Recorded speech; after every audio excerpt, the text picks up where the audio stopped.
Hello, it's my turn to do the intro. That's right, the strongest, true-bloodedest American of us all. And I'm doing this intro because I have a question. It's not even a topic. I have a question. I just want to hear this. And Jackson, it's about you. It is literally about you.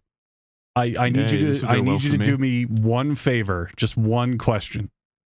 Can you say the word contestant for me? Like a contestant on a game show. Okay, is that how you say it normally? Like contestant? Contestant.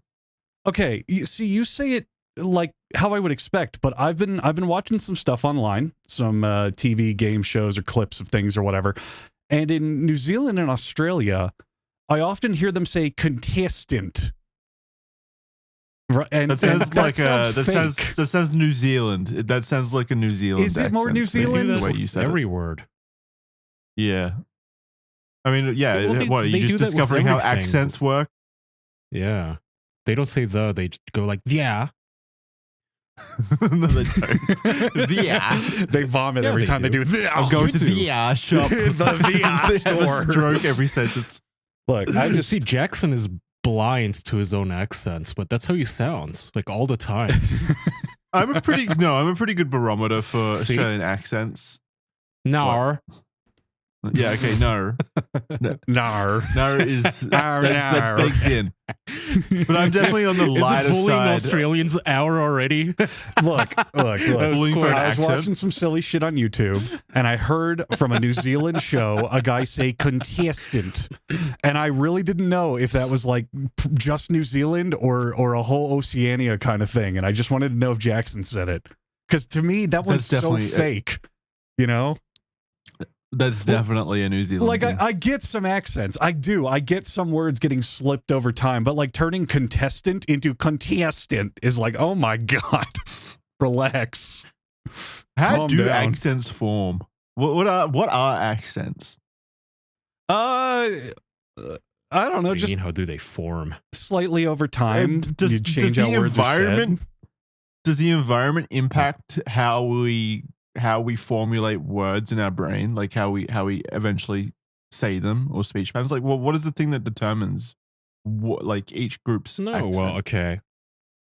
If one group encounters another group, and let's say like when the British were colonizing the whole planet, they teach them English, but the local people already speak their own language. So when they try to speak English, they say words kind of sort of with the, like, I don't know what you call about the like mouth pattern that they're used to using for their own language. Mm-hmm. Yeah, but like the Australian like historically British, we come from the same land. We should have the same accent, surely. But when you hear a British person, Well, they also colloquialize the words into their own language. So, for example, if you take English and you take Japanese words like sushi, it's not really sushi; it's sushi. You know, there's like different emphasis when you say it in native Japanese. Like we say manga a lot, or manga, but it's almost always manga in Japanese. I don't think they ever say manga, you know.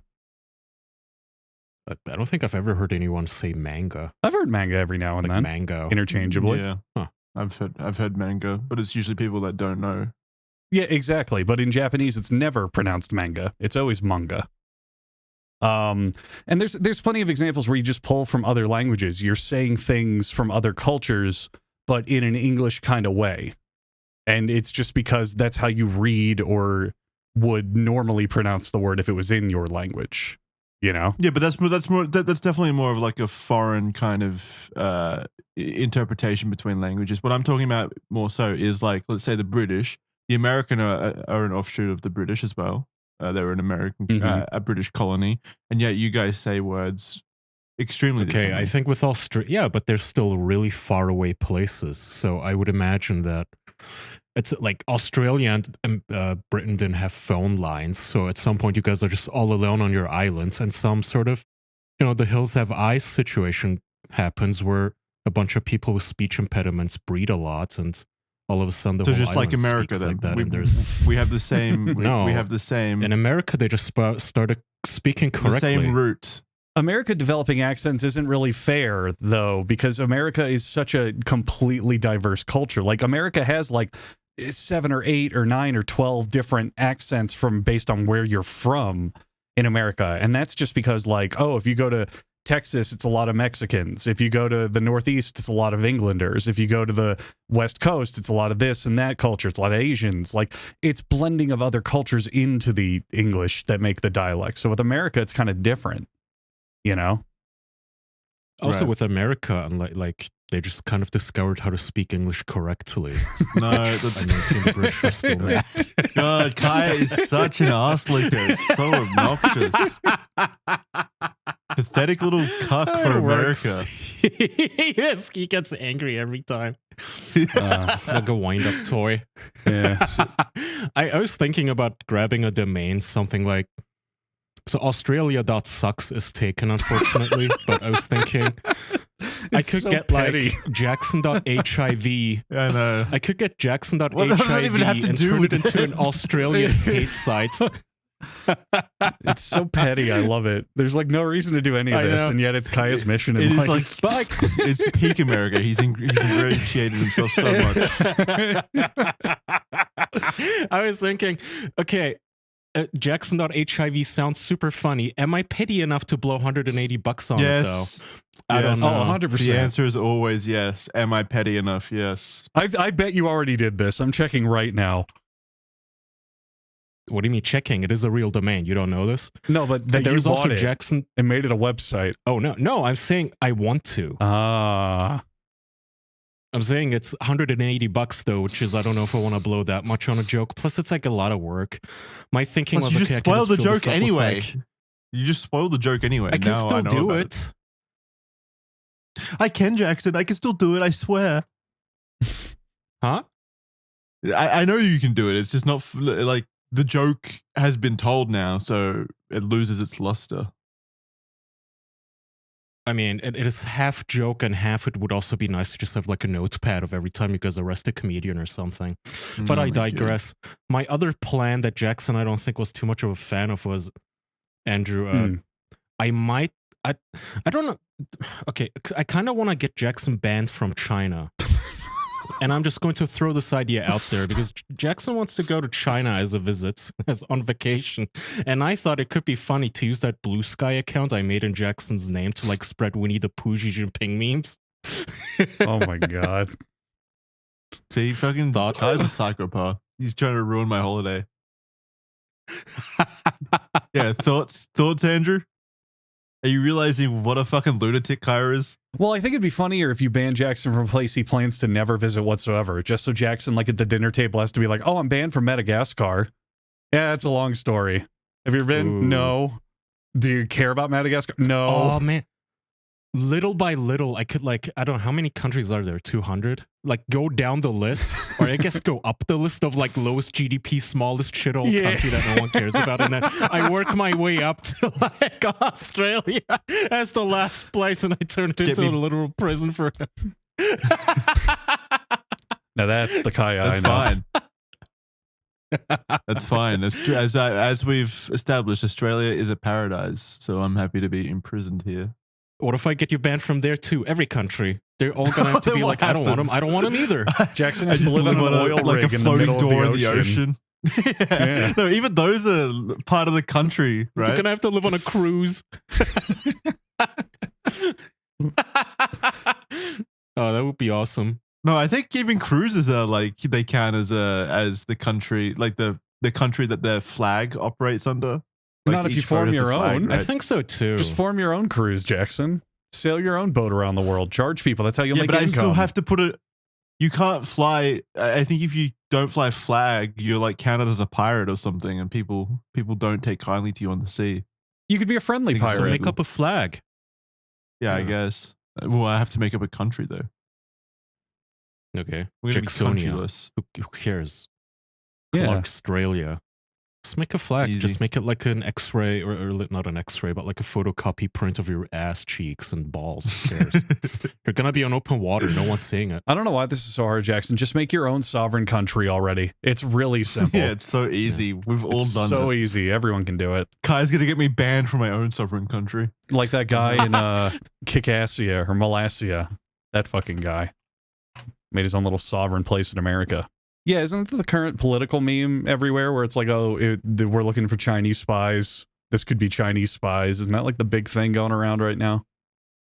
No, just in San Francisco, the meme is that like tech bros specifically, whenever they get an Asian girlfriend and she happens to be Chinese and she happens to be mysteriously out of his league, all the other tech bros will like have a bet running, like a Deadpool almost. Like how many weeks until she's exposed as some sort of a corporate spy for China? Or maybe, why is that more likely than her just like really liking money? And if she's hot, why is it a bad thing? I didn't say the hot part is bad. I don't even care about them being Chinese spies, but apparently it's a meme. I don't know. I'm not a tech bro. I'm not rich, but Yeah, would you whenever those really tech turn bros down make it- dating a hot Chinese spy? That sounds awesome. bathing? What did you say? Dating or bathing, I guess. That'll do as well. Either is good. I'll take either. Would you turn down bathing Both a is hot fine. Chinese spy? I don't know. Is that illegal? Is it a crime if you fall for a spy like a horny It's a crime asshole? of passion, baby, maybe. Yeah. But it should be fine. Let's bathe them and like find unless out. if you send American secrets to them, then yeah, that's bad probably. But like if you're just dating them, surely that's not illegal. If you don't know, if you're complicit, it's definitely Yeah. illegal. But if you don't know that they're a spy, I don't. How can you What if blame you- someone for something they literally didn't know? You know? But what if, okay, let's say you don't know, but you were kind of strongly suspecting it, but just looking away. Like she just has a 9mm pistol just holstered in her thigh. She constantly keeps calling what she calls HQ back in Beijing. You're like, oh, I'm not going to disturb you. Every time Right. she's muttering in Mandarin and you pick up key phrases like espionage and democracy and whatnot, you just cough really loudly till she's done talking. Just shut the door. Yeah. Close your eyes and go la la la la la la. She shows up to each date wearing a fake mustache and those really fake glasses. You have no idea. That's what my idea of spies still are. No, like actual relevancy in modern society. Just fake shit. Yeah, it's You don't know. You well, don't know what it's spies do now. it's kind of funny how most spies that come out and talk about what they do, like we have this cultural picture of fucking James Bond or like really suave, Yeah. stealthy kind of Probably dude. some fat that data nerd. It always is. 99% of spies are like fat middle-aged women or just the most blandest, Yeah. uninteresting dudes on the planet. And it's because they blend in everywhere. You can put them nearly anywhere and no one will ask questions. Well, could also just be an informant. Hmm. Yeah, or an informant. Yeah. But this lady whose article I read was like, yeah, whenever I would get a mission, I was like pregnant at the time and already had a baby. I would just take them with me in a stroller Yeah. because nobody suspects that like the pregnant lady is, secretly taking photos of documents or like sneaking Well, shit. Does the baby get paid for being a spy as well? Because technically they're on the job as well, right? Yeah, the baby should have a How's nice that work? pension for when they grow up, a nice little savings bond. If they're part of the spy operation, they deserve to be paid. There was a guy I watched who got interviewed for like 2 hours, and he was an undercover FBI informant who would go into like the Hells Angels and all these. God, like, that sounds like an big- awesome job. It is, and he looked the part too. Like he's tall and he's big. He's got long black hair and all this stuff. But basically, what it boiled down to is he was like, I would go to every meeting and just be like, "Yeah, okay, cool, sounds good." And he just basically didn't exist as a human being. And that's how you're a good spy. You're not like James Bond going, and then I challenged the big honcho to a game of royal fucking poker in front of the entire casino. And I Like, you don't do that. Fucked his wife. Yeah, I fucked his wife when I won and screamed, I'm James Bond, the super spy. Well, I did it. But now it's like most informants, you're just kind of a fly on the wall. You like just are there, but you're not interesting. Just kind of a guy. It's boring. Yeah. Sounds Yeah. lame. I think most informants now are just Alexa. Oh, in a way, yeah. You don't even know anyone. Just your technology. Yeah. What when did they why is snitches get stitches such a prevalent thing? Why is snitching not good?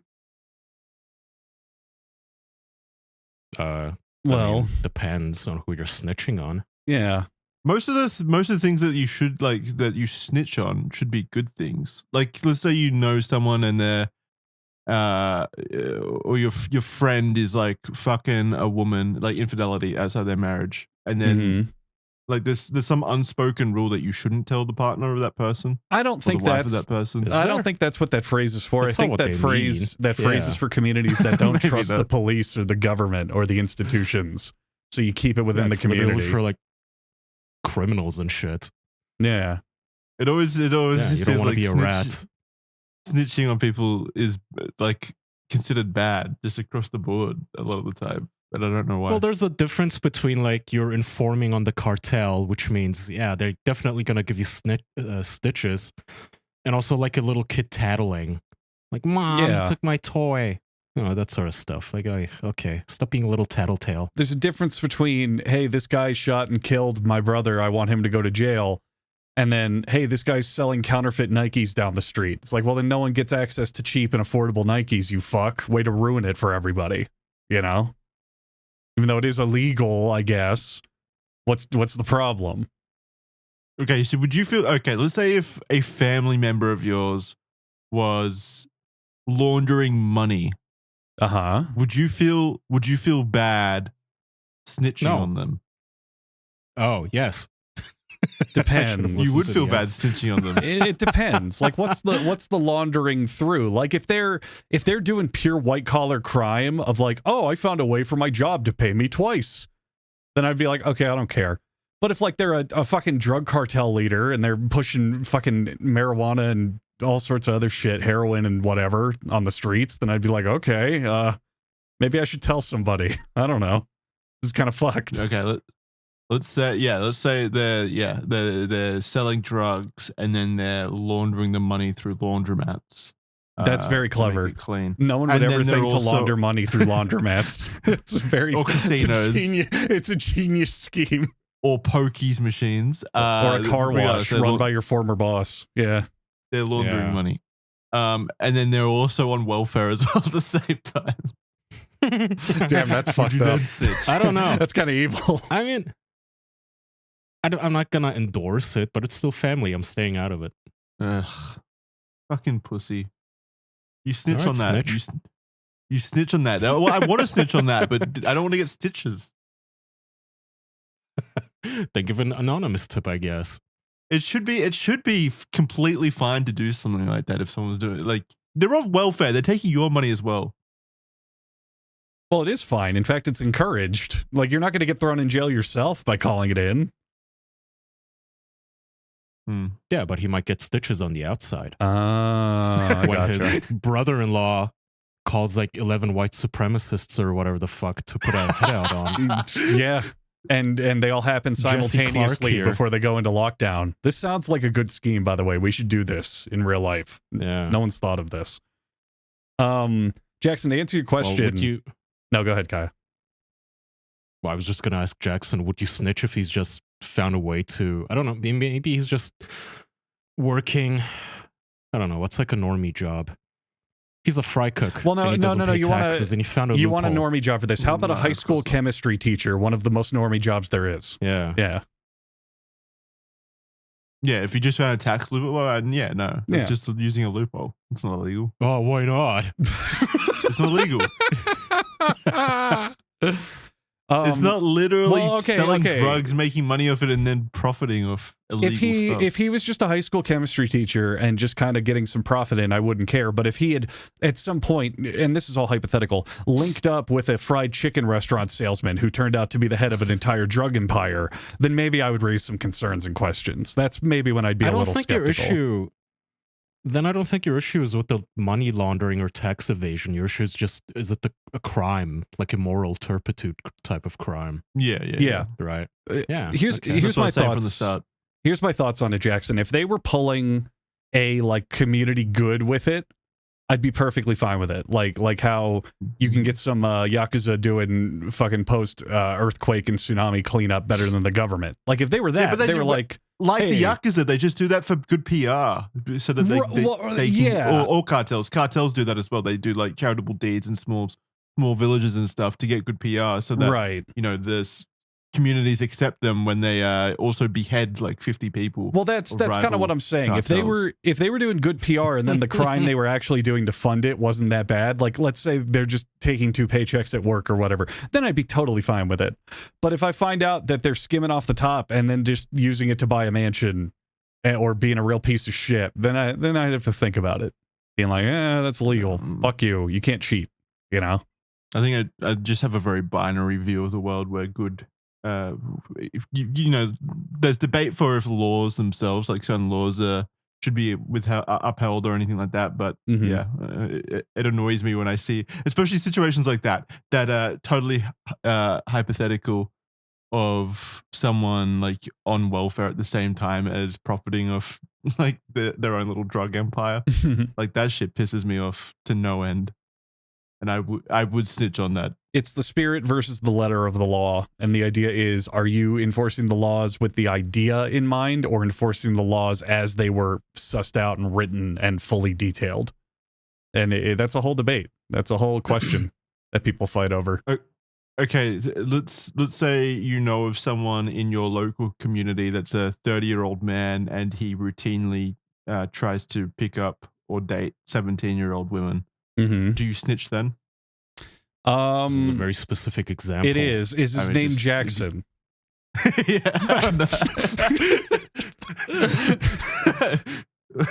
Why would I ask they're too old. That's too old for you, Jackson. That's right. Okay. So, I mean, that I think is just okay, I'll give you a better example. In your example, of course I would snitch. That's creepy and awful. But I think a more complicated example, for example, is someone shoplifting so they don't starve to death. Like, yes, it's bad and it's wrong, but what if they do have very clear evidence that they have $0 and are going to die of starvation if they didn't do it? You know, it's a better question to ask. Would it have been better if they just told the store and see if they could have gotten a handout? Of course, but that still muddies the waters more than in your example, what if they which were is doing some guys that? just being creepy for no reason. Well, what if they were doing that? Like they were very hungry and they needed food. And you chose not to snitch, you chose to let them do it, but then you found out later that they were dating 17-year-olds as a 30-year-old man. What then? You still let them have the food? Fuck, I can't believe I let them get away with it. No! And then do you have to snitch on yourself for not snitching? Then I have to go to jail. Yeah, I abated a crime. Yeah, wait. Yeah, you abated it. I was a master of abating that crime. I masturbated all over it all night. God damn it. Yeah, if you don't snitch, you can be held complicit, right? For certain crimes, yeah. It's what's like the charge? If you know someone murdered them, for example. It's called crime of there's a name Passion. for it. There's when you really want to fuck the person that you know is being illegal. No, it's called like crime of complicit, horny something. I don't know what the term is, but there's a charge in America that basically says something like that, and it basically says, hey, you knew this shit was going on and you did nothing about it even though you could have, so you're guilty, go to jail. I forgot what it's called. Contempt. Well, contempt Complacency. It might be negligence, maybe. Contempt is when it's the opposite, when you're being a dick and halting everything up. Like, hey, we're trying to have a trial here and you keep pulling your pants down and farting. Like, stop doing that. Yeah. Yeah. All right. Well, I'm glad we got this sorted out. There's a term. I'm glad. Doesn't matter. It doesn't matter. If you need a good night's sleep, there's one brand that we at the official podcast recommend wholeheartedly. If you're a frequent listener, you already know what I'm about to say. I recommend Helix Sleep, and I'm proud of it. I'm proud of my Helix Sleep mattress. The amount of sleep hours I've put into that bad boy is enough to make a grown man cry.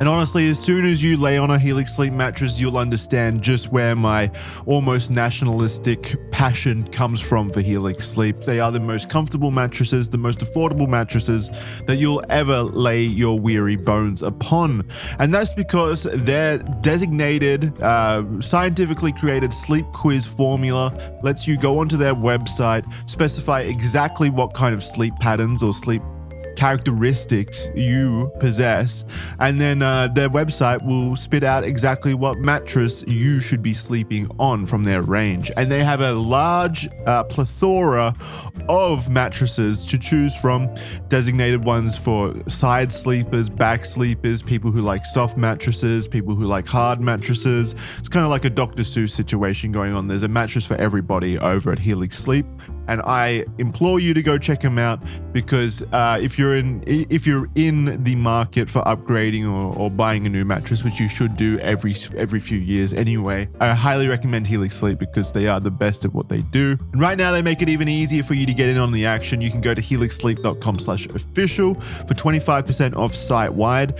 That's helixsleep.com/official for 25% off site-wide. Make sure that you enter the official podcast, the show's name at checkout, so that they know that we sent you. That's helixsleep.com/official. Now over to Andrew. Look at you. I know you. You're always watching those short videos on how to get fit and get strong and get big and get large and lift weights, but you're not doing it yourself. You're looking at it and go, boy, I wish that could be me. Well, it can. Shut up, nerd. And instead get Fitbod. Instead of scrolling all day on a website that's really not going to improve your life in any capacity, improve your life in some capacity and use the Fitbod app to get personalized workouts just for you. My favorite thing about Fitbod, and I say this every single time I talk about them, is that you can customize each individual workout in the plan that it's going to give you. If you don't happen to like one certain workout, swap it in for another of similar or greater value. I recently messed up my shoulder real bad, so I was taking it easy on that, and I had to swap some things in and out, and it was very convenient to find little substitutions and say, oh, I can do that. I can get strong and nobody can stop me. They've got video tutorials as well as all sorts of ways to keep yourself on track and adapting to your muscle growth. Level up your workout. Join Fitbod today to get your personalized workout plan. Get 25% off your subscription or try the app free for 7 days at fitbod.me/official. That's fitbod.me/official. Fitbod. It'll make you large, and women like that. Most men do too. Well, how about I take your mind off the word, Andrew, with a little guessing game for you.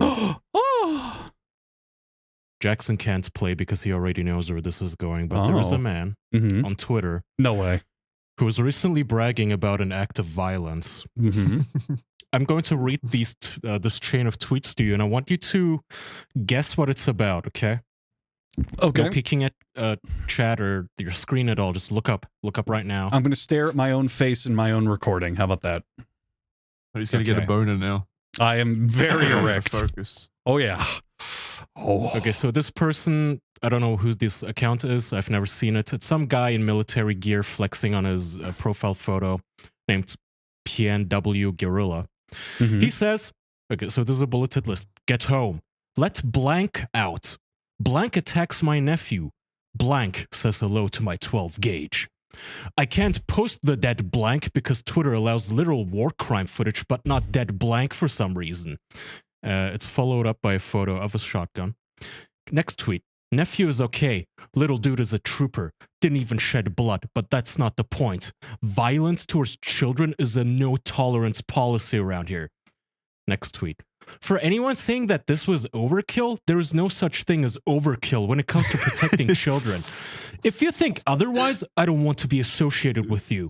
You hurt the children in my family, you die by whatever means I feel like. Simple as. What did he kill, Andrew? Is it a pit bull? No. Oh. It was, drum roll, a chicken. What? Not just killed, by the way, like obliterated. No, like I heard the story and it was With like, a oh, let 12 gauge black out this shotgun. and that, and I was like, the only thing that makes sense is like a pit bull or some kind of dog, Some large dog, yeah. but a chicken, huh? Yeah. There was actually a very fair guess. That was a very fair guess. No, What the it was a fuck? chicken. Well, no, was a chicken.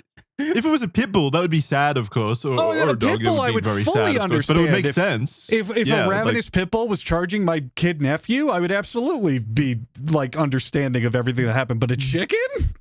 What? Yeah, as someone who grew up like around a lot of chickens and roosters, like roosters are absolutely territorial and aggressive, which is what they're meant to be. By the way, they're protecting the fucking hens. That's their entire job. And they do attack you, but like you can very easily get out of that situation. Yeah, It's a chicken. And by the sound of it, okay. So I imagine this chicken pecked at this guy's kid, and the kid didn't even bleed or anything. He didn't even bleed. Roosters mainly jump up and claw when they attack. Like they'll jump up at you. Okay, and, but claw like at you even a decently sized child can like just kick the fucking rooster. No, it's easy. It's easy. easy. Like They're not powerful it happened at all. every 3 days. Growing up, it happened every 3 days. We would do it for fun. We'd go fuck around with the roosters and they'd chase us. It'd be a fun time. Upbringing. The classic Australian livelihood. No, but it's so actually not dangerous at all. No, like not at all. It's very hard to be injured by a fucking chicken. Look, there's some big birds out there. Like if an ostrich or an emu was attacking this kid, I'd get it. They're scary. They're big. They're powerful. But a fucking rooster, what? Who cares? Just the fucking attitude of this badass as well. Rooster sent a load of my 12 gauge shotgun, and it's literally a picture of the shotgun and then a bandolier full of bullets as well. Like he was going to fucking war against this rooster. Yeah. Like so unnecessary. What a fucking micro dick loser. 10,000 likes on it too. Yeah, but almost. It's X. Let's read the comments here. Everyone is talking about the rooster. Is your nephew okay? I didn't even bleed. Yeah, of course, because it's a fucking it's a chicken. It's a rooster. Yeah, see, Rooster jumped up and kicked him. He was more startled than anything. He is a trooper. No bloodshed. Appreciate you. So this rooster just like this guy. These people are like literally looking for any opportunity to kill. Probably like this rooster probably just walked towards the kid. And the kid was like slightly nervous, and then he pulls out a 12 gauge shotgun and blasts the rooster's head off, or something like that. It's such an overkill evisceration. If I was the wife, I would be embarrassed. Like, why did you just kill one of our chickens for Twitter points for updudes? What? Are you a woman? What the fuck is wrong with you? Why? Like, those things are expensive. I like the eggs. Go get a new rooster right now, asshole. I'm selling your gun for a rooster. I love to comment violence towards children is a no tolerance policy around here. Like the fucking roosters understands the policy. Yeah, like it's an escaped like sex offender from Alcatraz that you just had to put down or something. Like, what the fuck are you talking about? You're not running a school for orphans. And like one of the teachers acted out or something. It's a fucking chicken. The rooster was literally doing what it's designed to do, which is guard the hens. That's why you buy them. So dumb. So over the top. He's now doing what every God-given American's right is, and in fact, everyone in this modern world. He has had a slightly viral tweet and is now doing entire YouTube videos where he. I'm going to quote his tweet here. Chicken meme review now available to watch on YouTube. I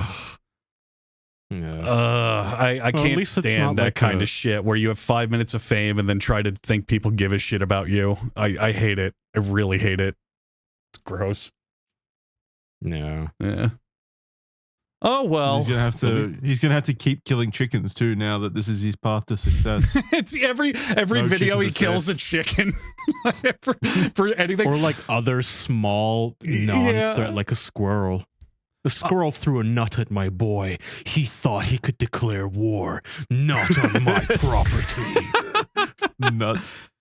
Hey everyone, it's me, Chicken Meme Review, and I just saw the new Superman film, and I gotta say, I give it 4 out of 5 dead chickens. And then he fucking mercilessly shoots 4 chickens on camera for his audience. Hawk 2 and number 2, he's coming up. Ate it. When I sent the tweet to Kaya, he replied with something very funny. He said something like, what did you say? Maybe he tattoos the amount of chicken kills that he has on his shoulder. Like he's Rambo. Oh, yeah. I was thinking, like, because when you go on Twitter now, the algorithm is just designed to suck your dick like every other website that wants to keep you in an echo chamber, because it just shows you, like, okay, here are comments that I agree on. that are calling him cringy and lame. I want to can we sort this by whatever people gassing him, because I really want to see what his fellow chicken murderers have to say about this. Is this like a thing? Do they keep count of their kill and like mark the killed chickens on their arm? Or keep like chicken feet and a necklace around their neck like Predator? He's gonna do some Conan the Barbarian shit where he has the skulls of all the chickens he's slain as a necklace around his neck everywhere he goes, that jingle jangles as he hunts down the next fucking rooster. I can see it all now. Have you guys ever killed an animal? Bugs. No, like many an bugs. actual animal. No, like a lot of bugs, like ants, roaches. Fuck them. Like you flies. got a way to do it. I know that there's people out there where they're like, you have to put it in a jar and set it free, or oh, what if it did that to you? I don't give a fuck. You in my house, you dead. You fucking gonzo, buddy boy. Smash the shit out of them. On what it is. If it's a little ladybug, I'll let it out. Oh yeah, if they're cute or fun, like spiders, I got no problem with tiny spiders. Yeah, they can go back outside. Pretty privileged.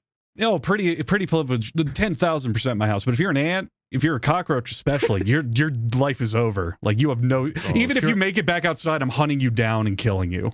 You know. Yeah, no. My protocol is if you're anything except like a ladybug or a cute bumblebee or something, that's lots this way. I will like grab you with a toilet paper, wrap it gently so you can't get out, throw it in the fucking toilet, piss on you, and flush. Oh yeah, that's your fate. You have to get piss the hell on out of them. my home. You have to piss on them. That's like required. One of my favorites. In my mind, I started doing that because in my mind that makes sure they can't get out. Oh, one of my that's like the kill shot. One of my favorites related to that. I'll take a vacuum. So I've had wasps back in my house in Florida. I had like 2 or 3 get in. Don't tell me you vacuum the wasps up and baby. store them in your vacuum cleaner. Oh baby, I take the vacuum cleaner. There's a wasp in my house. I suck it up through the tube, the like hose attachment, and it goes in the bowl where all the dust and dirt and whatever is collected. And it's pissed. It's like, oh, I'm angry. I'm a wasp. And then my brain, I look at him and I go, oh, is it time to vacuum already? And then I just cover him with dust and dirt and potato chip crumbs for the next half an hour. Because fuck That's that so guy. That's psychotic. It's awesome. Fuck that guy, man. Yeah, fuck no one him. feels bad for wasps. No one feels bad for wasps. No one likes wasps because when they're around, they like no other wildlife wants to be around them. I've had to kill like 50 wasps in the last 2 months, and once I did, there were actually like bumblebees showing up, crickets. All of a sudden you realize, oh, these fucking assholes were like terrorizing the entire beetle industry or the entire like beetle community. Fuck them. I just reminded myself though, I think when I was little, I was playing with a bucket in the ocean and at the beach, and I caught like a squid that was like transparent and teeny tiny, and we took it home. My mom let me take it home in a jar, and it inked all over the place. Oh, and it was like tiny, like the size of a thumb. And I thought, oh, this is my pet now. I'm gonna take care of it and feed it. And I don't know why I thought, but I like dumped an egg in there, like an egg yolk, and it just died, obviously. So I still feel bad about that. But to be fair, I was like 5. Bless you. No excuse. No excuse. That's the death penalty in my eyes. You should be dead. Letter of the law, man. You should be buried in egg. Yeah, no, that's not right. That's fucked up. Buried an egg. Yeah. You should be punished for that. Kaya yoked a squid. Yeah, I guess I did. There's nothing worse than accidentally killing an animal. I hate it. I don't think I ever have. Running over an animal. Oh, God. Every time I see roadkill, I just can't look. Oh. But also, when I'm just walking on the sidewalk and I see an ant, I don't go out of my way to step on it. I kind of just step over it. It's like I'm also one of those people. Yeah. Oh, I got a related tale on that. I fucking pulverized an armadillo with my car once.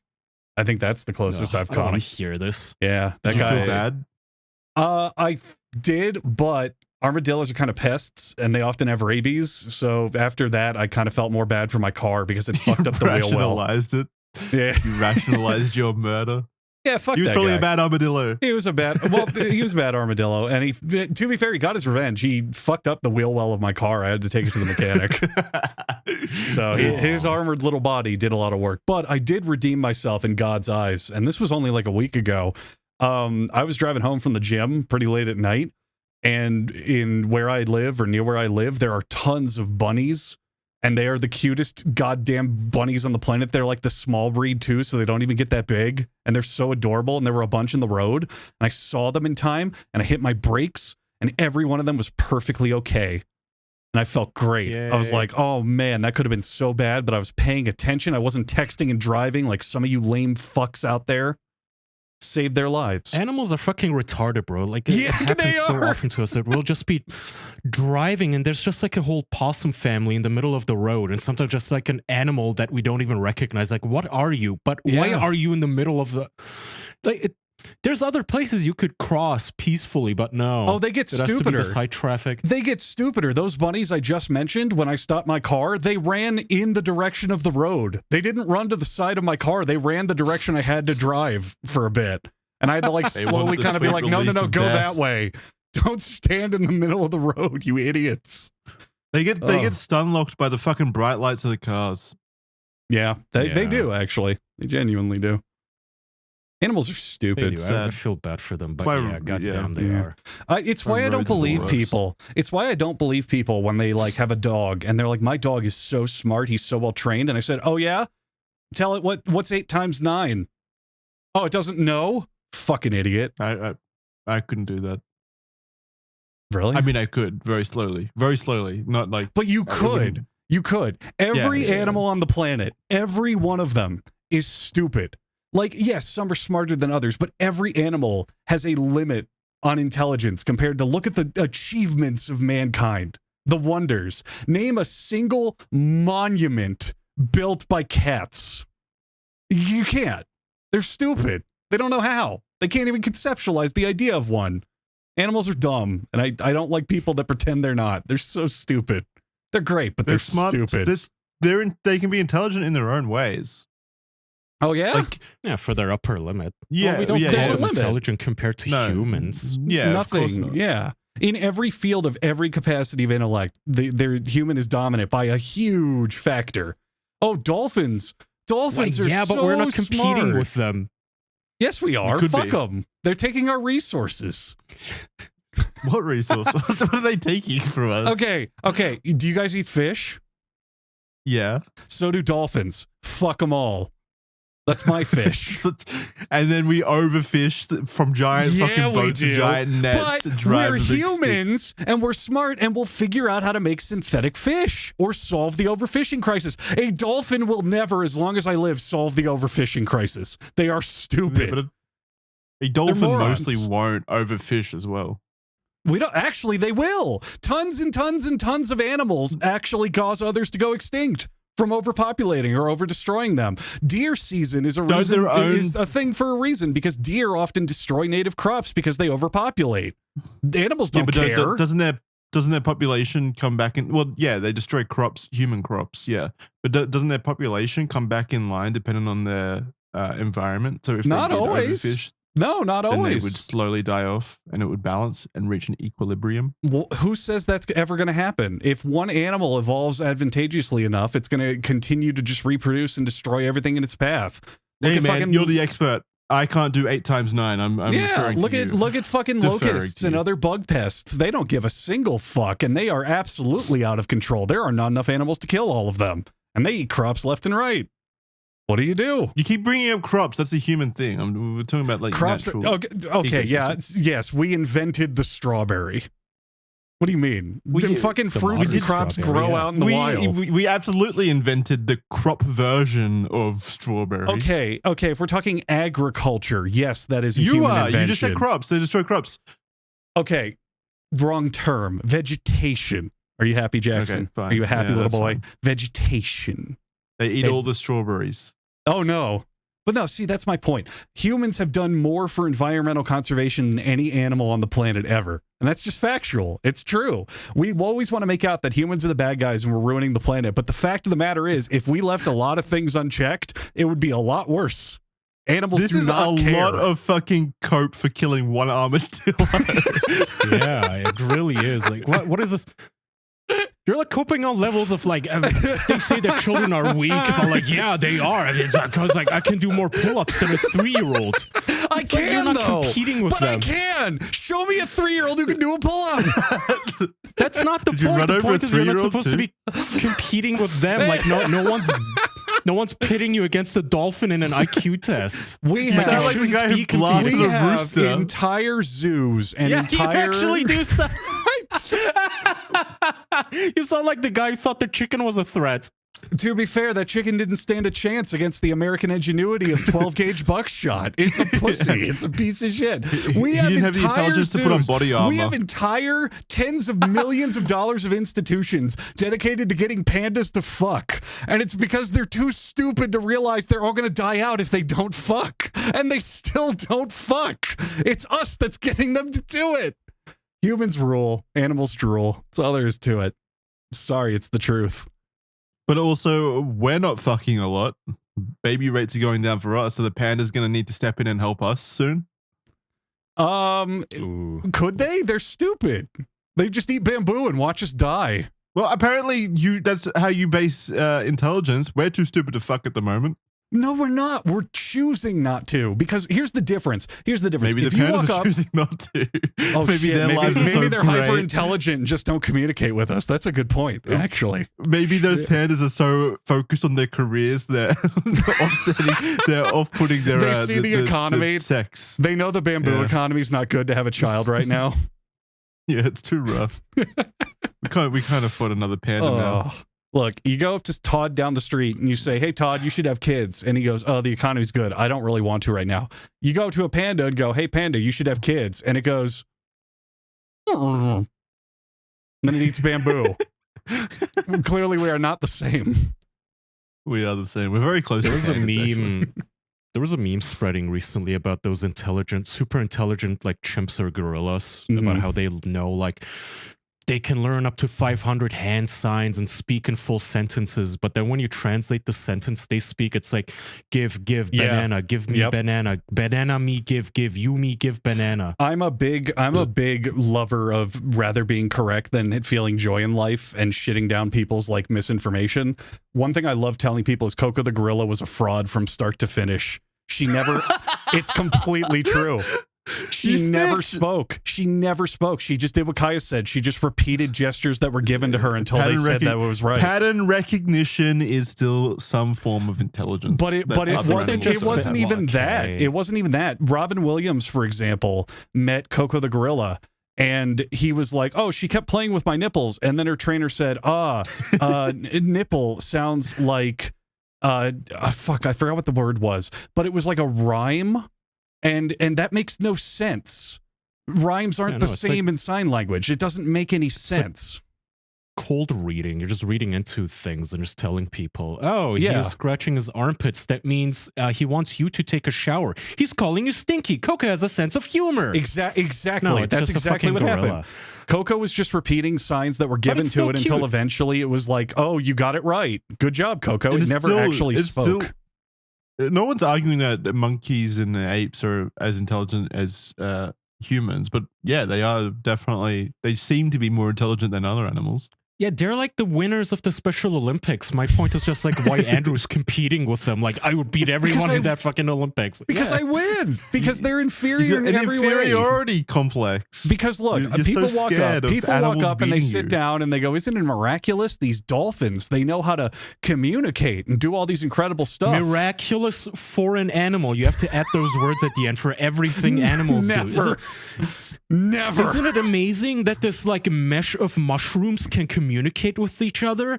Oh, yeah, that shit, it's kind of cool for a plant. Well, to be fair, that shit is amazing that mushrooms can they just have talk built-in miles internet. away. Isn't that fucked? That is why is pretty that weird. amazing, Andrew? I can call my friend over the internet. Well, because mushrooms aren't animals or plants. They're their own third thing. That is amazing because they're a third thing. Well, still, point is, it's just a subspecies. It's not real. It's not on our level. Like, it doesn't make me feel good to be better than them. Oh, it makes me feel amazing. Do they all communicate? What kind of technology do they use to communicate? I bet it's not as good as the mushrooms are stupid. 5G. They're still stuck on dial-up. They're like on dial-up internet. Yeah. They could be on 5G mushroom right now. They don't even have Starlink. They don't. Name a single mushroom who became a pro at Counter-Strike. All right, that's my point. Stupid. Plus, it's kind of pathetic. It's kind of pathetic that like they have this giant network of communication or whatever, but I can just go outside and pick it off the ground and kill it. Now it's gone.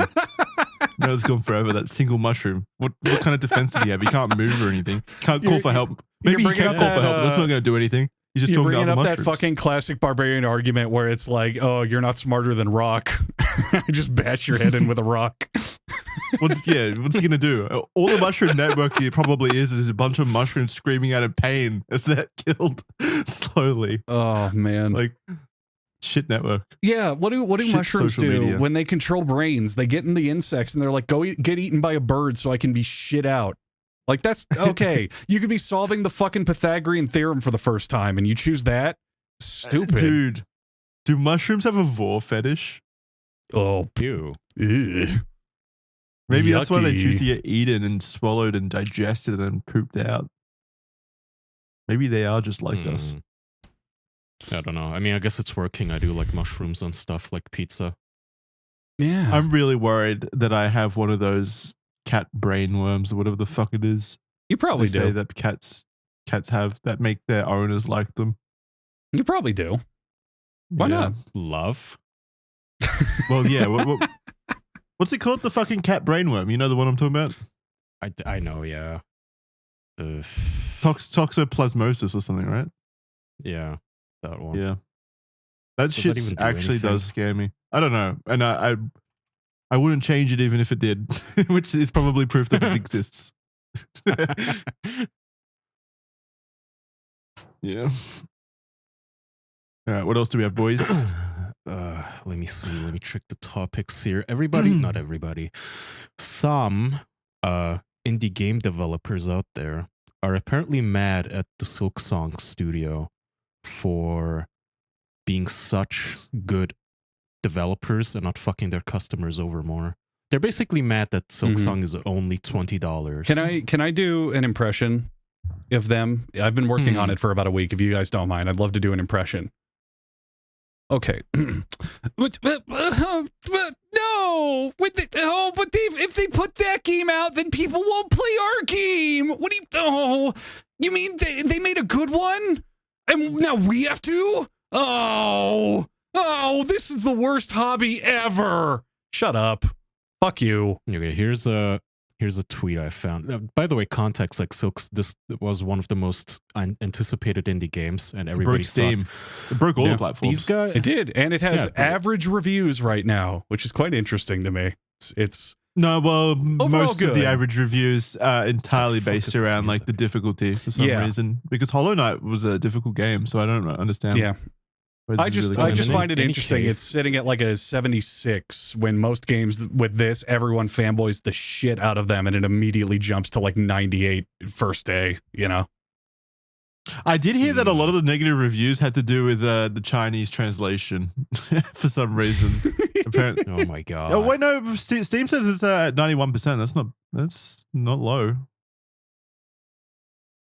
I mean, I see 76 right now, which for a game like this, where normally everyone dick rides big releases like this, it's only, what, 5 days old? I wouldn't expect it to be that low, you know?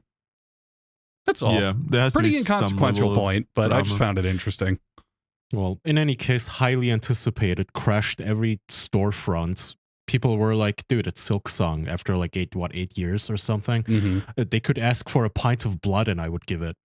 But they made it only $20. And here's a commenter saying, as a dev making a smaller Metroidvania than Silksong, which I originally thought would be fairly priced at $20, what should I price it now? It'll be a 10 to 15 hour game, but it was made by one person with limited dev time and funds. I can't afford to give it away for free. And somebody replied to this saying, this is a fair statement, and quite honestly, Team Cherry Games really does a disservice to the industry and other developers by pricing Silksong so low. The level of work, craftsmanship, years, and you charge $20? I get being pro-consumer, but this would be infuriating to your colleagues and in turn distort gamers' sense of worth. Everyone in these threads needs to shut the fuck up. This is the most whiny, absolute bullshit, garbage, nothing argument. I posted a picture in the text chat. Maybe we can put it on the screen. It's the two cakes argument. The people making products always go, well, oh, they like this one thing. That means they don't like mine. That means they won't have time for mine. That is not how audiences have ever worked. If you make good things, people will want it. People who beat Silksong, what are they going to do? Oh, they're going to play something else after they beat it? Crazy to think. Maybe make a good fucking product that people will want. As long as the thing is good. As long as the thing is good. But also the pricing argument. I mean, just price it what you think your product is worth at the end of the day. That's all you can do. You exactly right. Don't look at your competition that closely. Make a good product and make things relevant to your product in terms of marketing, pricing, community, all of that. Yes, competition will breed creativity or doing better to outdo them, but at a certain point, you just have to say, okay, that's Silksong. That's not my game. I'm going to do this. They did that. I will do this.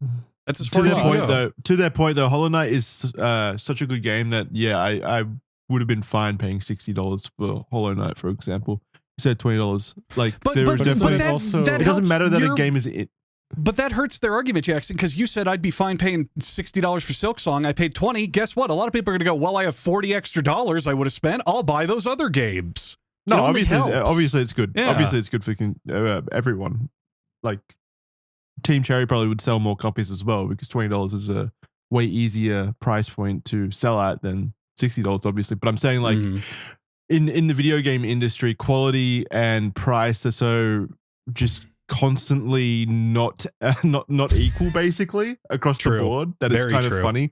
Like, you look at games that release for $90, you play for maybe an hour and you never pick up again, or they're just so creatively bankrupt or devoid of any kind of imaginative fun components. And then you look at games that are releasing for $20 like Hollow Knight, and I'm playing through Hollow Knight again at the moment, and it's just an absolutely incredible game. Or you go even lower. Fortnite is free, and it is genuinely hundreds and hundreds and hundreds of hours of content, and it's completely free.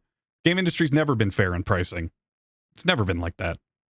Well, it's just always been, especially with indies, it's always just been incredibly inconsistent. Like, it must be very difficult to, like, price your game, but all you can do really is look at the level of quality of your game and how much kind of time and effort went into it, and then price accordingly. And Team Cherry could get away with $20 for their game due to the fact that people were going to buy it anyway. They didn't really have to worry about that. Let's look on the other end of the spectrum. You've got $60 full-fledged big studio games. Grand Theft Auto 5 is still one of the most popular games on the planet. It still has a massive, enormous user base. It was $60 when it came out 10 years ago. Does that mean other devs need to be looking at that? Like, oh, that's not fair. That game's still super popular and it was only $60. No, they still release games at 60 or even 70. They price it what they think their product is worth. The competition largely doesn't matter. It's your product. Well, yeah, but big studios definitely do go off of each other. That's why everybody was mad at Nintendo for putting shit at $80. That is, like, other studios do take note of that. Saying, and also, but this is why I think price gouge here. This is why I think that video game companies and publishers should just do away with the whole every game needs to be $60 or every game needs to be $70, every game needs to be $80. And they definitely shouldn't be free because free-to-play games are fucking dog shit. But, like, just across the board, like, price your product relative to its quality. I really think that should be the model that people aim for instead of pricing every single AAA game at like $90 or whatever. Do Lamborghinis look at Honda Civics for their pricing? No. They're both cars, but the audiences are different. Silksong had billions and billions of man-hours of hype behind it. Your indie game is not going to have that. So you have to understand that you're not competing with Silksong. All these indie developers want to pretend they're competing with Silksong, but realistically, your game that you marketed on Twitter that got 400 likes is not competing with Silksong at all, because Silksong is hundreds of thousands of likes and eyes and people who want it. It's a different league. So you think that those people should still just price their game whatever they want to price it at, basically, irrelevant to Silksong's pricing? I believe that every game should be priced at what they think it's worth, regardless of industry, within a certain limit. Don't make your game $500. But I think that everyone should look at what the quality of their product is and the experience it gives. You know, some games that are 2 hours long are $60, and some games that are 200 hours long are $60. But if that 2 hours that's really, really, really good or really unique or different, then it might be worth $60. Like VR games is a great example. Half-Life Alyx is one of the best games I've ever played in my life. It is a VR experience crafted from start to finish. It feels like the only really fleshed out, well-made VR game. It's only like 6 hours long. It's very short for a modern game, but I think it was gave well you an worth. experience unlike any other. Exactly. So I was well worth $60 in my opinion, and it was very short. But I don't feel cheated if I say, oh, this multiplayer Call of Duty or whatever that I paid $60 for gave me 100 hours. No, I still think Alyx was worth the price because the experience it gave was worth it. And I think that's what game developers need to do. Look at what you're offering and be honest and say, this is what this is worth. Doesn't matter what everyone else is doing. Indie games also do need to factor in, again, like the time invested as well, because those are obviously time that you could be spending making money in through other avenues, like working a more traditional, salary job. So you do need to factor that in. Like you need to return on your investment, basically. So right, you do need to factor that into the price. Well, indie still includes publishers, marketing.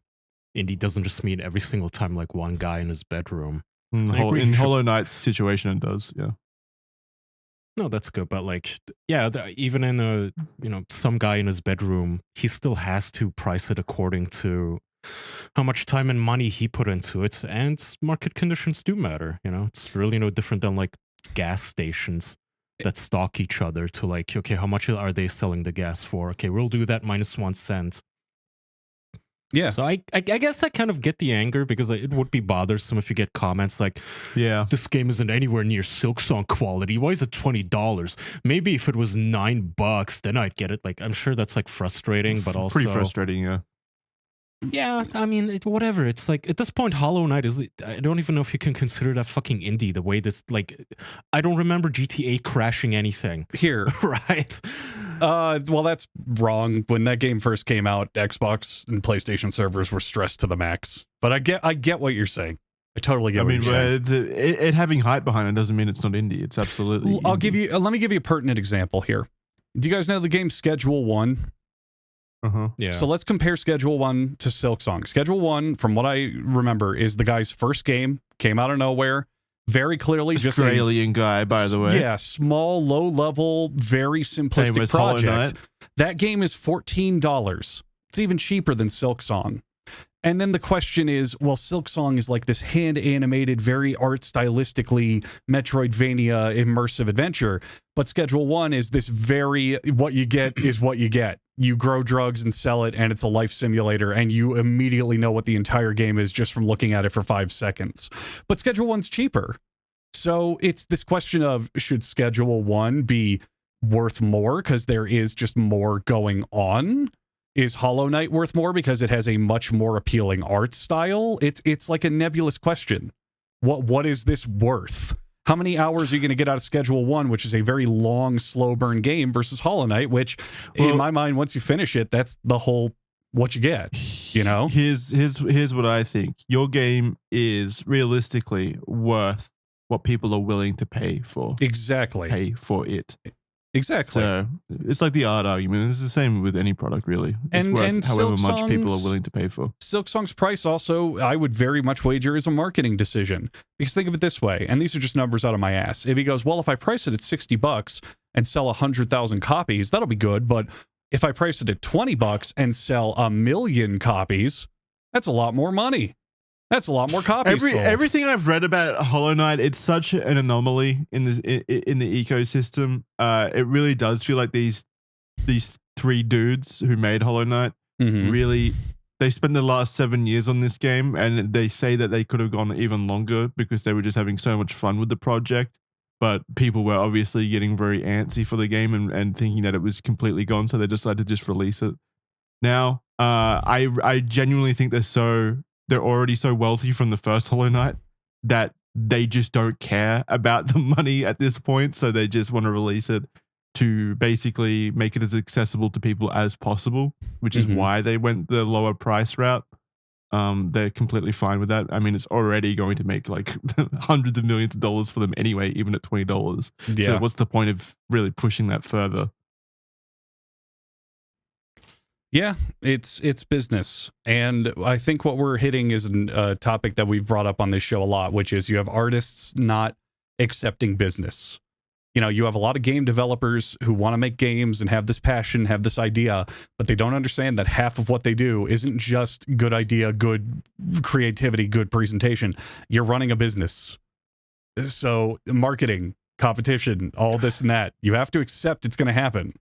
Like if you launch your game on the same day as the brand new Fortnite season, chances are people are going to play that Fortnite season over your game. It's the same fucking thing that's happening. Big, huge, hyped release is coming out. Why is Silksong any different? It's the same exact thing. Well, people were pissed about that. Do you because Silksong only released its announced release date like 3 weeks ago, maybe 2 weeks ago. So well, because it released now, like on September 4th, and other games had already been like scheduled to release on that day, and so there was all these different games were delaying their game to get out of the way of Silksong. So that's too bad. The shit happens, man. You can't control anything. You could put out a incredible movie from your studio, and then a Marvel slop comes out the same weekend and absolutely clipses it. It's the business. Yeah, but that doesn't come out of nowhere. Like those Marvel movies, you did get unlucky, but those Marvel movies are, shot well in advance and okay, but Silksong could have released it. Silksong could have released it without an announcement. They literally could have said, "Oh, it's out now." They could have said, "Oh, we're releasing it on this date in 3 months," and then another dev who said 3 months from now says, "Oh, fuck, too bad." There is no complaint there. Anybody. Exactly. No, they don't know. They don't know you shit. I'm not saying they owe it to anyone. To give you like a courtesy call, and plus also then when are they gonna get to release? There's an indie game coming out every nanosecond. Like when? Yeah. Sorry. I'm sorry, my game. When would it fit into your schedule, Twitter user? But no, Kaya's right. There's an indie game coming out every second, but there's not a Hollow Knight coming out every second. But there's big releases in the game industry all the time. Hollow Knight. Hollow Knight is probably one of the biggest games of the year. Who gives a fuck? There's a biggest game of the year every year. Oh, Red Dead Redemption 2. Did Rockstar go around going, "Hey guys, hey Capcom, could you push back Street Fighter because we're going to release Red Dead Redemption? We're sorry, that's what we're doing." If GTA 6, like if they announce like, "Hey, the game's releasing in 5 days," it's going to annoy certain people who have spent the last few years making their game, and they were like scheduled to release in 5 days. There's always a bigger fish. Okay, I'll give you a great example. Let's say Silksong says, "Hey, we're releasing our game in 2 weeks." What if on that same day Grand Theft Auto 6 said, "Hey, we're releasing our game on that exact same date," and Hollow Knight gets fucked over? Are they supposed to go to Twitter and rant and bitch and complain, even though they're one of the top dogs? No, this makes no sense. I don't agree. I don't think bitching and moaning about it does anyone any favors, of course. But I mean, if I had a game coming out that I had been marketing for like all year that was coming out on like December 13th, let's say, and then, December rolls around, I'm really, getting into the swing of marketing. It's coming out in 13 days. I build up all this, hype or whatever hype I can generate. And then GTA 5 comes out of nowhere, or is it 5? No, 6. 6 comes out of nowhere and says, "Actually, we're releasing on December 13th now." Yeah, I mean, that would take the wind out of my sails a little bit. You're allowed to be annoyed. It's a completely valid feeling. You're allowed to be annoyed, but there's nothing to come of it. It's just, "Oh, this sucks. Move on." What are you expecting to change? That's just the industry. But it is not even a zero-sum thing. Like, look at all the streamers, right? You think, "Oh, okay, this guy bought Silksong for $20, so there isn't gonna be any money left to give my game." It's like, dude, that same person is probably gonna give like $60 to a streamer and gift subs and whatnot. It's like if people like somebody, they'll throw money at them. It's not about with the release dates. It's not about that specifically though. It's like the release is generally where games make the most obviously impact in sales because the game is getting talked about because it's just released. Whereas if GTA 6 releases or Hollow Knight Silksong releases on that day, no one is going to be talking about your fucking game. That's for sure. See, but I don't agree. I really don't agree because I think people will find those communities. I think games always have a chance to pop up. All it takes is, for example, one big streamer with 10,000 viewers playing a game, and then it pops the fuck off and explodes. That happens all the time. Look at Peak. Peak's a great example.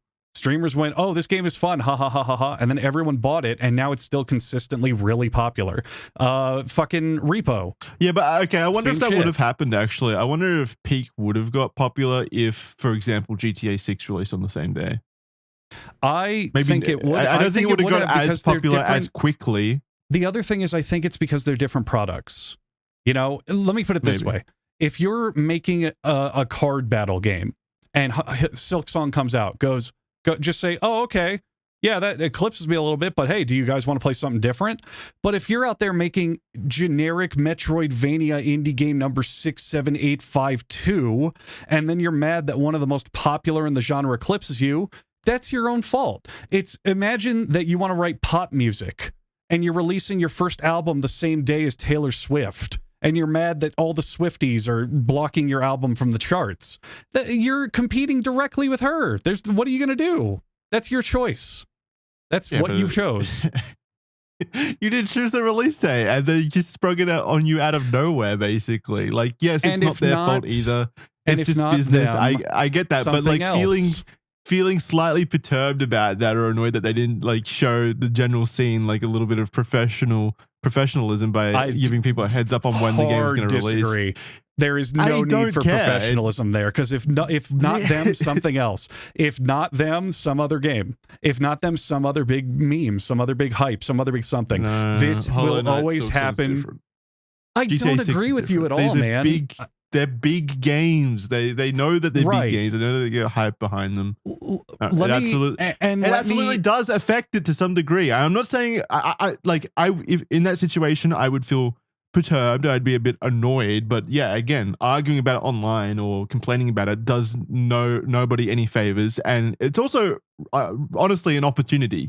Like, you could talk about your game, you could make a blog post about delaying your game by a few days, and then that would get some attention as well. There were indie devs that used it.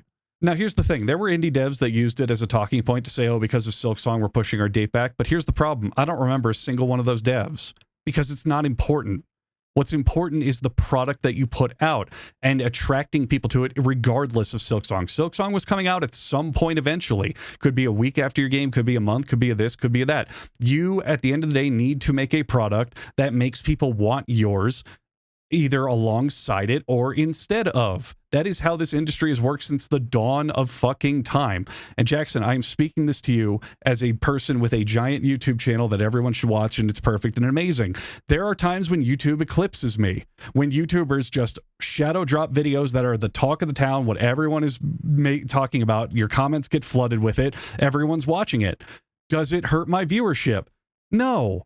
Because eventually people want the quality and specific product that I put out. That is not hypothetical. Hypothetical. Let's say you had a house made on pot plants coming out, because there's a pot plant in front of me.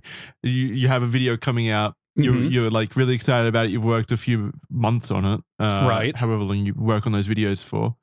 You're about to release it in 2 days, and then just before you hit publish, let's say a day before, Mr. Beast uploads the exact same type of video. And here's where you just fucked yourself, because I have analytic data to prove it only ever helps. Because everything that happens every single time is the audience finish that Mr. Beast video and go, well, I want more. And then they come watch mine. Happens all the time. I make How It's Made on, let's say, cakes, and then that show Everything is Cake starts trending on Netflix. All of a sudden my cake video starts spiking like crazy because people want more. It is exactly the same. People play Hollow Knight, finish it, and say, oh, that was great, I want another game like this. They don't just stop playing games obviously forever. It's good for Metroid games as a genre, but again, we're specifically talking about the granularity of games releasing on the same day. So it's win-win. If I make a Metroidvania, put it around Silksong, people beat Silksong, they go, I want more Silksong, they play my game. Or I make a different game and go, hey guys, my game is also out that you have to play. You're looking for new games. You don't like Silksong, you don't want to play that, you're saving it for later, play mine. It's win-win. It really is. God. I've heard the word Silksong so often, I'm kind of starting to like empathize with these indie game devs. Like, can you imagine releasing a fucking game? I'll give you that. And then your like review section is just downvotes going, oh, it's trying to be Silksong so bad. Meanwhile, you've been working on it way longer. I might actually kill myself.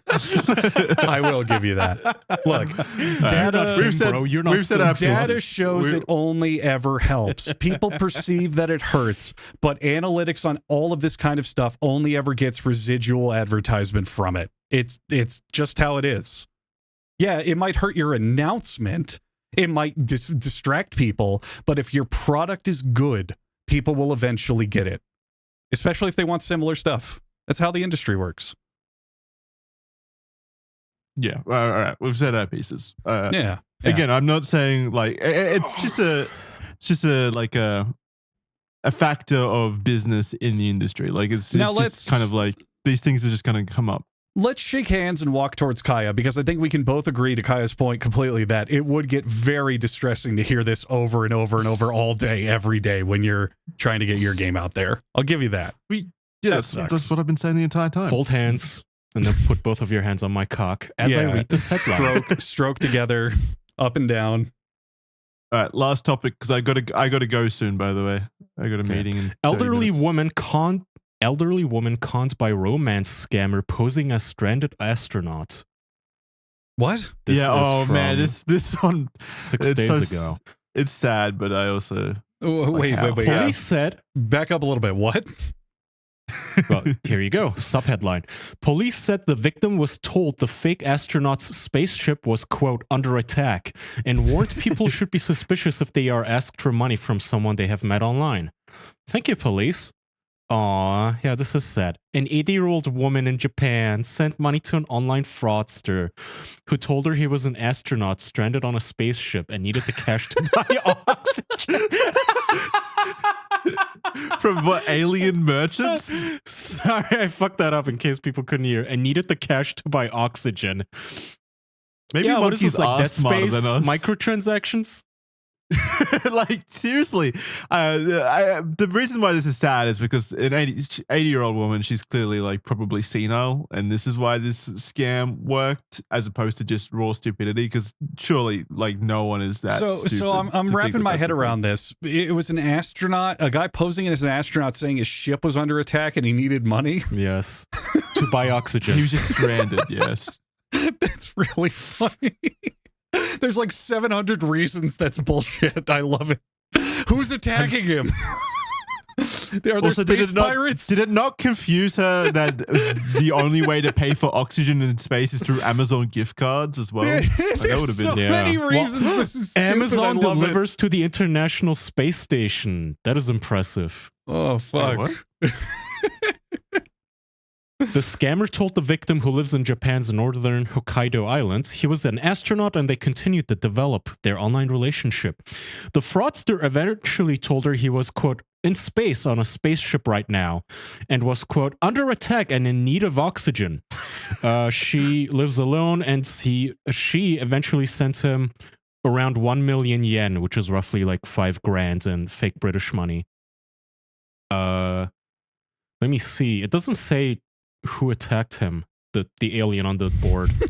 It doesn't sound like he needed to really create much detail to his story. Why the fuck did he go this route for his scam story? Yeah, I was just about to say, like, I get a lot of these scams making sense, like, oh, I'm a Nigerian prince, or oh, I'm your grandma and I need access to the bank. Grandson, yeah. But like, what the fuck? Who's gonna believe an astronaut is being attacked in space? Well, I'll tell you who. Someone. I think it's that meme with the plane with the red dots on the wings. It's like these people self-select. If you're dumb enough to fall for a scam, you're dumb enough to. I bet the guys at the scam call center like drink beer and take bets with each other and like brofist, and they go like, "Yeah, dude, watch this. I'm gonna tell her I'm an alien, and I still bet I can rip that rube off for 1 million yen. No way, man. No way. Oh no, yeah way. She's 80, dude. Watch. I'm under attack by alien and predator." And then it goes ka-ching, ka-ching, ka-ching, and he wins the bet. I mean, it is sad that she fell for it, but it's also fucking hysterical. Like, oh my God. Like, my point is, it doesn't matter what you tell somebody who's already dumb enough to send people money on the internet, like anonymously gift cards. You can tell them anything. These scammers are really good at identifying vulnerable victims, of course. Like, they have them on giant lists of, like, people with dementia, elderly people living alone who might not have anyone to talk to. Jackson, that list is a regular leaked database of just email addresses. They don't need a specific list. You send out an email to 10 million people. Maybe 2 of them are dumb enough to reply. Okay, those are your dummies. It doesn't matter what you tell them. They're dumb enough. a list is then made of those vulnerable people that is then shopped around for even higher prices to these scam organizations. This lady must be popular then. Jesus Christ. God. Maybe this woman's secretly like a billionaire and she's sitting at home going, look at all the news articles I made for only $5,000. Ah, like she's loving it. Yeah. That's it's going to be the dumbest scam to fall for that one. Look, I'm trying to give her something, man, because this is just absolutely stupid. This is amazing. Last October, Sky News went undercover in a scam center in Cambodia. I was taught how to hit on them for about 3 or 4 days. After being friends for about a week, you go in for the kill. Wow. Yeah, you don't hate scammers enough until you watch some videos of scammers operating. This. Poom Jai, 17, is talking about his job. Over several months, the Thai teenager was trained to lure, befriend, and defraud lonely people online with brutal efficiency. He's like a child soldier of the modern age, and yes, his name is Poom Jai. I wondered when I scammed them, would they become penniless? Would they face hardship? Well, at least he has so much concern for them. God, this fucking deepfake stuff, man. I'm reading more about recent like scams. Some Florida dude gave away $600,000 to a guy online impersonating Elon Musk. Like, why would you give money to the richest man on the planet? It's so funny. Why would you believe that the richest man on the planet is talking to you? Exactly. He was locked out of his ATM, and instead of calling his billion-dollar lawyers. Even if you believe that, yeah, you are talking to him and you're friends with him, why would he ever need $600,000 from you for at all, ever? That's actually easy, because he was stuck on his SpaceX flight, and the only Starlink satellite that he could use at the moment was pointed at you. He's firing his space lasers at the Japanese astronaut. Oh my God. Listen to this. The scam Poom Jai carried out was called pig butchering. Victims, or pigs, are persuaded to invest money into fraudulent schemes until they're fat enough to slaughter. That's all in quotes. Yeah, I've seen some teardowns of pig butchering. It's some of them get really, really good, actually. They'll send you like a deep faked AI text generated, let's say, email. And it'll be like, hey, we have this job offer for you, and here's what you do, and here's the pay, and it's all good. Let me know. And then you sign up for it, and you go through like a literal ring. So you'll talk to like a fake recruiter, and they'll be like, okay, you just need to talk to our company lawyer and sign some contracts. And then they'll send you to another person. And they go, oh, now you just need to do this and talk to this manager. And they send you to another person. And you do this, and you do all this runaround until eventually they send you a contract. And it's like, we need a startup fee of $4,000. And then after they get that, they just keep trying to milk you for more shit, saying there's a job and you're going to get paid. But it gets elaborate. They have like a dozen people working just to scam one person. It's nuts. This is incredible. So I'm reading further, and apparently, I didn't know that scam centers are also torture facilities. There is a new scam center on the border known as Taichung, or Mountain View. Built 18 months ago, it is described as hell on earth by those who have escaped from it. Judah's small team has already handled about 100 cases from there, he tells us. And if you can't pay an $8,000 ransom, quote, you're effectively stuck in there forever. According to Judah, video and testimony from Taichung proves torture is common. He describes workers being hung with their arms above their heads for days at a time in so-called dark rooms, tasered and denied food. So apparently, from what I've skimmed it very loosely, but they basically like trick poor people into these scam centers and tell them, okay, well, we took away your IDs and your passport and everything, and now you need to earn your way out again by sitting at a phone and scamming old American and Japanese ladies out of their retirement money. And if you can't cough up the money, then we'll torture you. Yeah, like criminal's going to criminal. They're already site. fucking scamming people. Of course, they're going to start kidnapping and trafficking in people to do the scams. Yeah, that is actually insane. Can we implement scammer reform, please? Get some like nice laws, some like cruelty acts established. Get these scammers a blanket a coffee mug. You know, this is kind of fucked. We need these scammers to be treated better. They're the real victims if you think about it. Like, sorry, Japanese grandma, but like, wow. Talk about elderly Japanese privilege. Poomjai. Honestly, Poomjai is over here getting tasered. I will say they are definitely victims if they're being forced against their will to scam people 100%. and tortured. Like, that is definite 100%. But there's also just as many scam centers in different countries that it's just run by a bunch of like wealthy people who like flash Lamborghinis all day and get wealthy off scamming foreigners and stuff. There's no like trafficking or anything. It's just like they find pleasure in scamming because it's easy money for them. 100%. Like there's entire Scamming organizations, is like scam buildings over in like India, for example, like entire segments of cities that are just dedicated to scam centers, basically. Yeah, they have complexes that are business complexes, and on the first floor it's legitimate businesses, and then everything above that are scam call centers and scam recruitment. Yeah. And all just it's like a proper organization. Like you go in there, you put your phone in the like the honor box or whatever, so that you're not on your phone during your during your session. You're and then you're on 24-hour surveillance foreigners. and shit. Yeah. Yeah, it's insane. And then there's like, it's like a pyramid scheme, right? Like there's someone at the top that like 10% of all the scams, that money goes to the guy at the top who runs the operation. Look, just go watch like a Jim Browning video or a Kit Berger video. Plenty and of good people. With an understanding of it.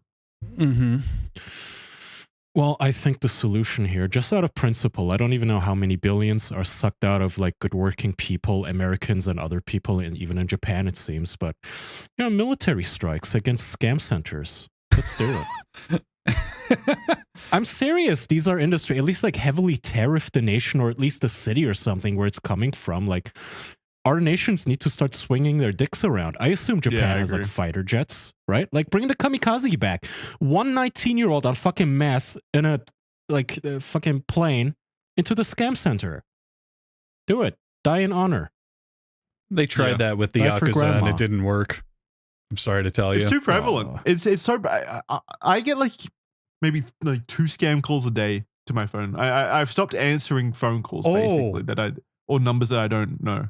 Oh, this is so relevant. This is so relevant. So my phone number I've had pretty long time, and it just means over the years scam callers have accumulated and all this shit. It's like I'm at the point where when I see any specific area code that I recognize, I immediately know it's bullshit. So I for a long time had block unknown numbers toggled. So the only way a phone would ring is if it was in my contacts. And that works, but the problem is scammers can still leave you voicemails. So you'll still get like a whole voicemail box full of just scam bullshit. And now they use AI voices. So it's not like someone with a shitty accent or a pre-recorded message. It's different every time.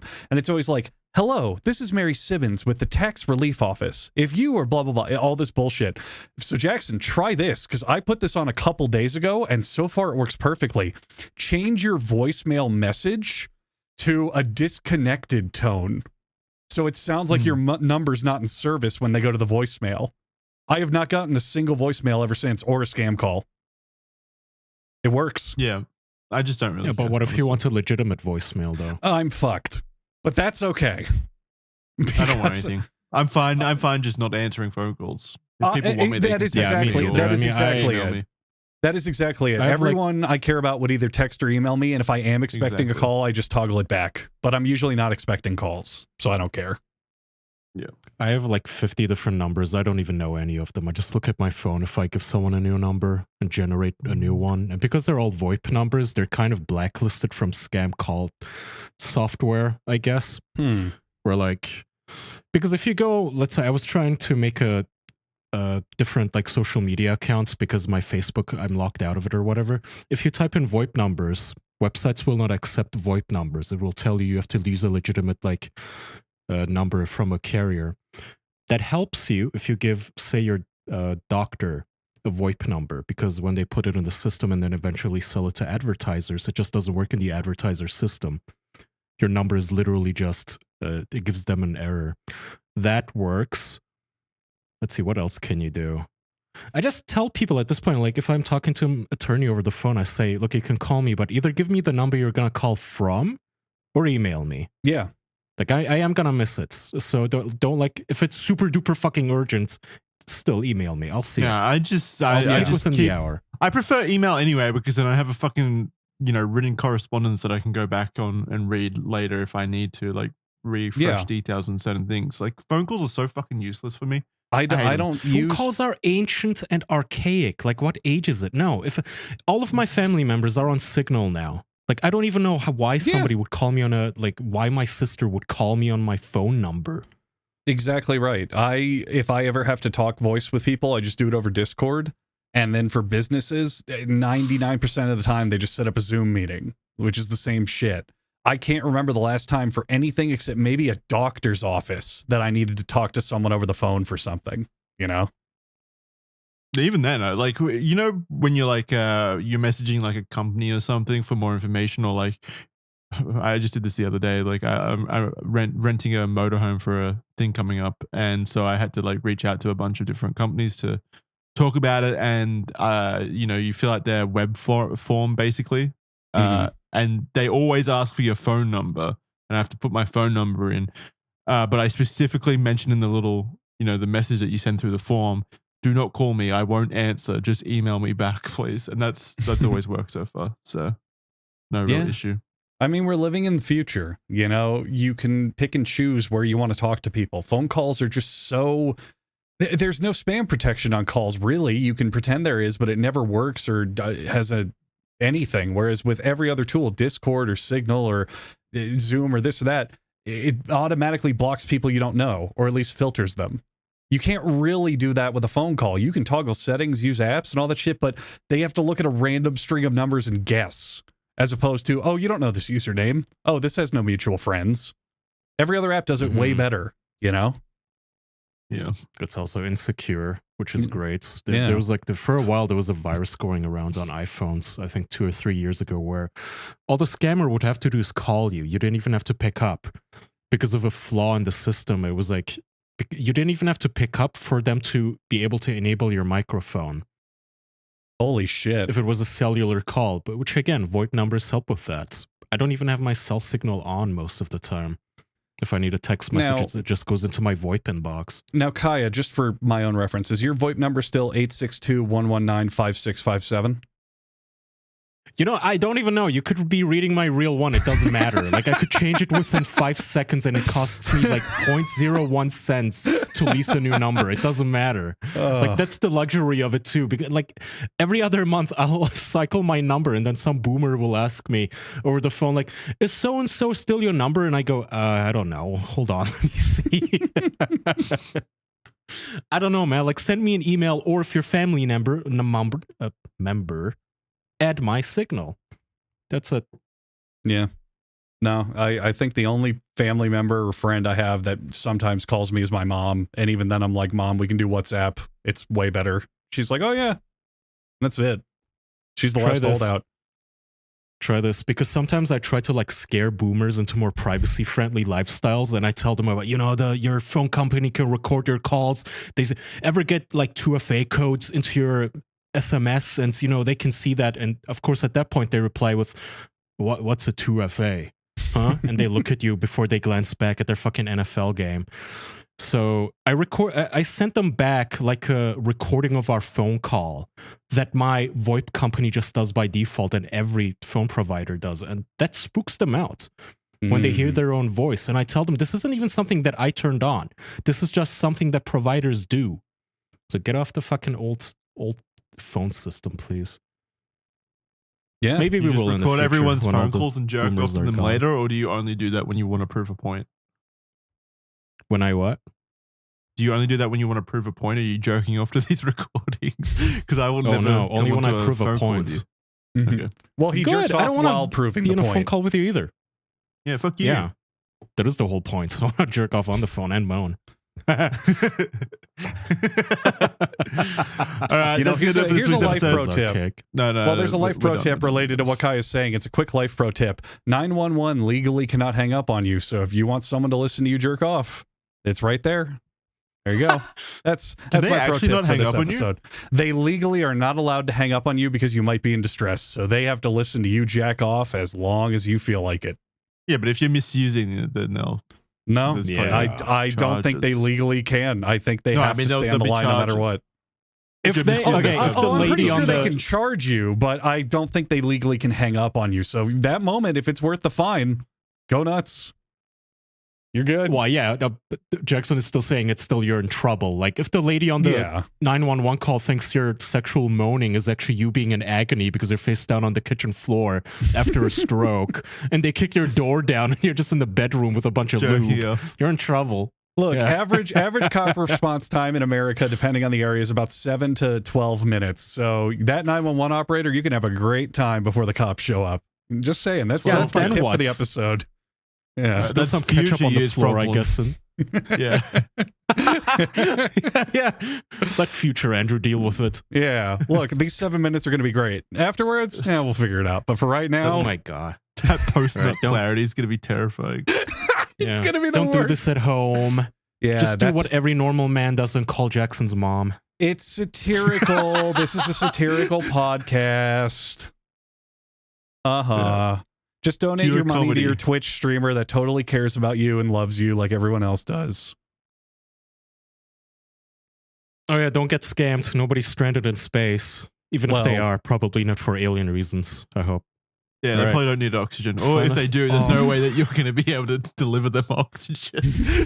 It's gonna cost a hell of a lot more than $5 Yeah. grand to buy oxygen in space.